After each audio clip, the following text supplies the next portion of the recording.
what kind of leader do you like want to be, and what kind of leader do you want to follow? I'll give you the quick story.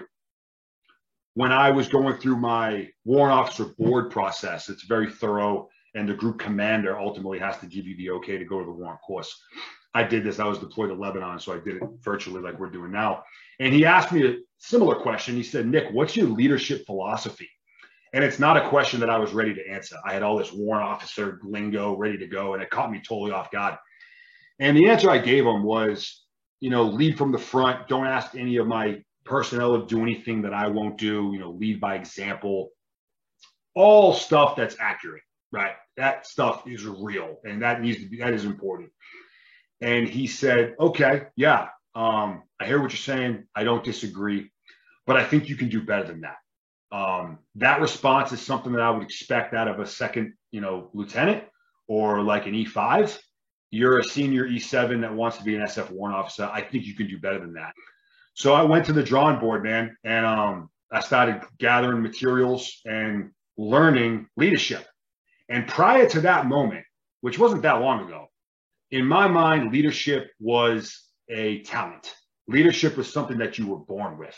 It was an inherent skill, your ability to be charismatic and social and influential. And when you speak, it's with confidence and people listen to you and want to do what you're telling them to do. It was just this natural gift that we were given.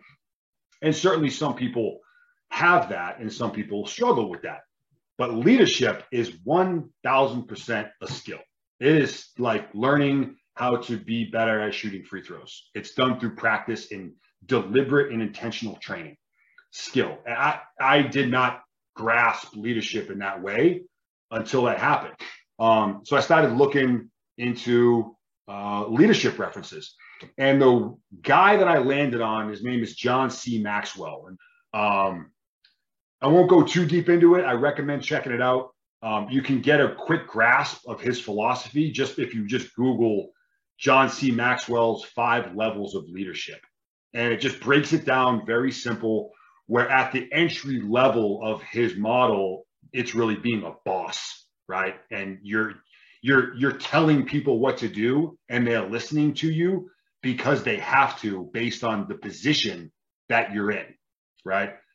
At the highest of levels, it's based on respect, and people listen to you and want to follow you based on who you are and your values. And that is something that is earned over time through leading from the front, leading by example, etc.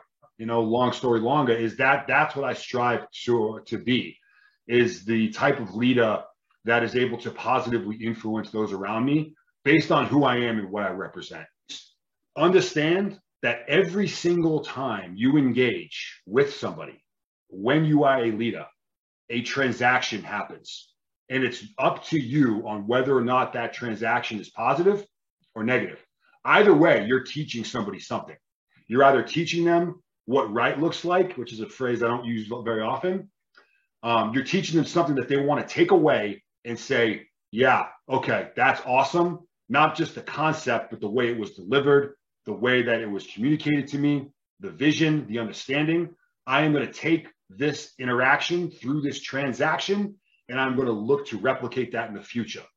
Or they take away negative return. Wow, I really dislike this guy, this girl. I dislike what he just said, what she said, how he said it. But either way, they're learning, right? They are learning from you every single time you engage with somebody. So just knowing that, keeping that in the back of your mind, that every single engagement you have is important, and it's up to you on whether or not it's positive or negative.